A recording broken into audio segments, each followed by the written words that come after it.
아리랑 부동산의 김윤관입니다. 세종시 한솔동 천마을 아파트 4단지 물건을 가지고 경매 분석하는 방법을 대략적으로 제가 설명해 드리고자 합니다. 사건 번호는 2024 타경 10만 1544호 사건. 아파트 물건이죠. 세종시 한솔동 천마을 아파트 4단지 8층 물건이에요. 자, 84 타입이고요. 지금 현재 감정 가격은 5억 2천만 원이에요. 자, 첫 번째로 중요한 게 요 감정 가격인데요. 감정 가격은 너무 맹신하시면 안 됩니다. 감정 가격보다는 현재 거래되는 가격이 얼마인지가 중요해요. 근데 현재 요 물건이 보니까 뭐 한 4억대 정도 거래가 되거든요. 감정 가격은 현재 시세보다는 한 1억대 정도 높은 가격에 감정이 돼 있다라고 판단하셔야 합니다. 자, 너무 높다 보니까 한번 유찰이 됐어요. 9월 10일 날 진행을 하는데요. 최저 가격이 3억 6,400만 원입니다. 여기 저감은 어떻게 되죠? 30% 저감이 되고 각 법원별로 약간씩 달라요. 어떤 법원은 20%씩 저감되는 데가 있고 어떤 법원은 30%씩 저감되는 법원들이 있습니다. 여기는 대전법원은 30%예요. 입찰 보증금은 이 금액의 10% 준비하시면 되겠고요. 현재 뭐 소유자, 채무자 이런 것들은 똑같다라고 보고 채권자 그리고 임의경매 사건이다 라고 되어 있어요. 가격 시점을 보니까 24년이에요. 24년 2월 요때쯤이면 이제 가격이 떨어지면서 정체되는 시기다라고 볼 수 있는데 감정 가격은 너무 좀 높게 되어 있다라고 판단이 됩니다. 사용승인은 2012년 6월이고요. 면적은 84 타입. 제가 볼 때는 감정 가격은 네이버 매물에 나와 있는 가격으로 감정을 한 것 같아요. 한솔고등학교 북측 인근에 위치해 있는 그런 아파트 단지다라고 볼 수 있습니다. 임차인 현황을 봤더니 말소 기준, 요 기준으로 일단 판단하셔야 돼요. 임차인이 있을 때. 말소 기준보다 당연히 빨리 전입되어 있다라고 하면 대항력이 있는 거고요. 말소 기준 권리보다 전입이 늦다면 대항력이 없는 겁니다. 임차인이 있을 때 일단 그렇게 판단하셔야 되고요. 만약에 임차인이 있다면 배당 요구 종기일까지 배당 요구 했는지 안 했는지까지도 판단하셔야 돼요. 만약에 최우선을 받아가는지 아니면 한 푼도 못 받아가는지 이것도 분석을 하셔야 되고요. 여기서는 보니까 소유자가 전입되어 있어요. 이럴 때는 크게 뭐 중요하지 않다라고 판단하시면 될 것 같습니다. 등기부 현황을 보면 소유권 이전 2020년 11월 5일 날 했거든요. 이때 근저당도 요때 딱 잡혀 있어요. 거래가액이 2억 4,340만 원. 자, 이렇게 보면 요때 당시는 그래도 금액이 좀 낮았고요. 대출을 좀만 받아도 되는 그런 시기였다라고 볼 수 있습니다. 그런데 이분이 한 1년 있다 보니까 21년도에 많이 받았어요. 근데 이때는 가격이 높을 때였어요. 거래가 굉장히 막 높은 가격에 될 때였거든요. 이따가 가격을 보면 알겠지만 이때가 아마 가장 높은 시기가 되지 않았나 싶어요. 요때쯤 좀 꺾이기 시작할 때죠. 요때가. 한번 이따 보도록 하고요. 지금 현재 채권, 후순위 채권자가 4억 4천 정도 받을 게 있고 선순위 채권 한 6천 정도 된다면 한 5억 정도 이상이 돼야만 전액 다 변제가 될 것 같다라고 판단이 됩니다. 단지 정보를 보니까 요 5개 동으로 되어 있네요. 세대수는 322세대로 되어 있고 2012년 6월에 사용 승인이 났다라는 거. 주차 대수를 봤더니 379대래요. 좀 적죠. 그러니까 제가 볼 때는 주차하기는 좀 어렵겠다라고 생각이 됩니다. 관리비나 이런 것들은 현재 6월까지는 미납 내역이 없다라고 봅니다. 이건 꼭 알아보셔야 돼요. 관리비, 미납 여부 꼭 확인하셔야 되고요. 누가 거주하는지 그리고 우편물 같은 거 보시면 우편물이 누구 앞으로 오고 있는지 이런 것들도 미리 파악해 보셔야 돼요. 왜냐면 명도할 때 굉장히 중요하거든요. 또 하나 이 매각 물건 명세서라는 게 있어요. 요건 굉장히 중요한 문서입니다. 여기에 권리 분석 자체가 거의 다 돼 있다라고 판단하셔야 돼요. 최선순위 설정일 요게 말소 기준 권리잖아요. 요걸 기준으로 해가지고 임차인이 있다면 대항력 유무를 따져봐야 되는 거고요. 또 다른 사람이 혹시 있다면 뭐 그런 것도 다 봐야 되는 거예요. 뭐 소멸되는 것들이 있는지 요거 기준으로 또 인수되는 사항들이 있는지 이런 것들도 하나씩 다 보셔야 되는 거예요. 요게 만약에 인수되는 것들이 있다면 요 비고란에 이런데 다 써놓습니다. 가처분 같은 거 만약에 법정지상권 뭐 이런 것들이 있다. 유치권이 있다든지 이런 거 있으면 여기에 나와요. 꼭 확인하셔야 되고요. 임대차가 있다면 여기에 임대차가 기록이 됩니다. 그리고 인수여지 있으면 임차인 뭐 인수여지 있다든지 이런 것들도 여기에 표기를 해줍니다. 꼭 확인하셔야 되는 그런 문건이다라고 보시면 됩니다. 자, 이렇게 되면 대략적으로 권리 분석은 맞춰진 거예요. 권리 분석 참 쉽죠. 한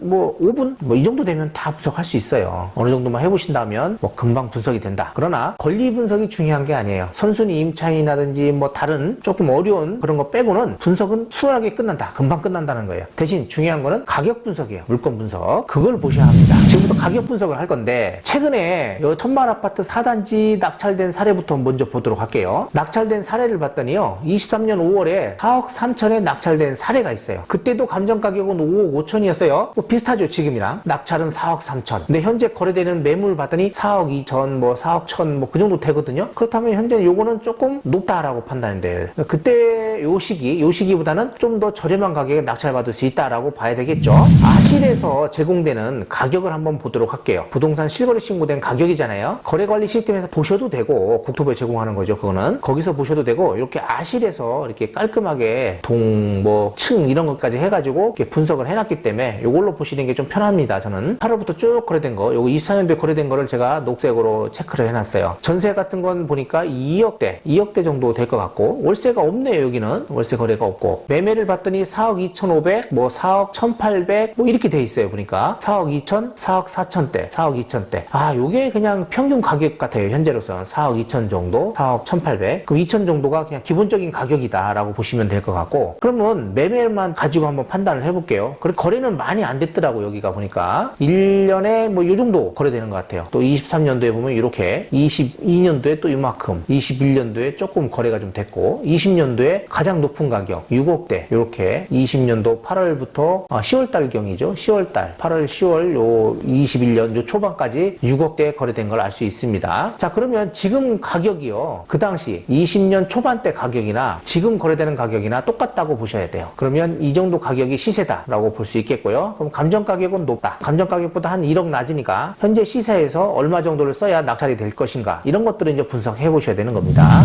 여기 보니까 이렇게 돼 있어요. 투베이 구조고요. 거실하고 안방, 요게 이렇게 가림막이 있어가지고 이게 좀 답답해 보이지 않겠냐라는 생각도 듭니다. 그리고 이렇게 침실 2개 이런 식으로 되어 있어요. 구조는 조금 약간 일반적으로 보는 구조랑 약간 달라요. 그리고 현재 네이버 부동산에 나와 있는 매물들을 봤더니 4억 5천대, 그리고 4억 9천, 5억 3천 이렇게 나옵니다. 저번 영상 올려드린 거 6단지 물건 올려드린 거 있죠? 거기랑 가격이 거의 비슷하다라고 판단이 됩니다. 6단지랑 여기 4단지나 5단지나 가격이 거의 비슷하다라고 볼 수 있습니다. 자, 그리고 천마을 4단지에 현재 또 하나 진행되는 게 있어요. 그것도 감정이 5억 2,700만 원이에요. 9월 10일 날 같이 진행을 합니다. 근데 이 물건은 신건이잖아요. 당연히 한번 유찰될 것이다 라고 보여집니다. 현재 한솔동에 진행되는 경매 물건입니다. 4건이 있는데, 천마을의 6단지 요거 저번 영상 올려드린 거 있으니까 확인하시면 되겠고, 요거는 감정 가격이 좀 더 낮아요. 요건 좀 감정 가격이 높고, 가격은 프로테이지로는 요게 조금 더 높은 가격에 낙찰이 될 거고, 요건 좀 더 낮은 가격에 프로테이지로 낙찰이 되겠죠. 그러나 가격으로 꼭 판단을 하셔야 되고요. 가격은 제가 볼 때는 3억 8천대에서 한 4억 정도 사이 정도가 되지 않겠냐라고 생각이 되고요. 요것도 마찬가지예요. 그 정도 가격선에 2건이 비슷한 가격에 낙찰을 될 것이다 라고 판단하셔야 될 것 같아요. 요게 다 9월 10일 날 진행하는 겁니다. 요 2건은 낙찰될 거고요. 요 1건은 낙찰이 안 되고 유찰될 겁니다. 그리고 9월 23일 날 천마을 1단지에 119 타입이에요. 좀 큰 평수죠? 요게 진행을 합니다. 감정 가격이 7억 4천대였는데 한 번 유찰돼서 5억 2천대거든요. 요건 또 조망이 좀 나오더라고요. 이 물건은 다음 영상에 제가 분석해서 올려드리도록 하겠습니다.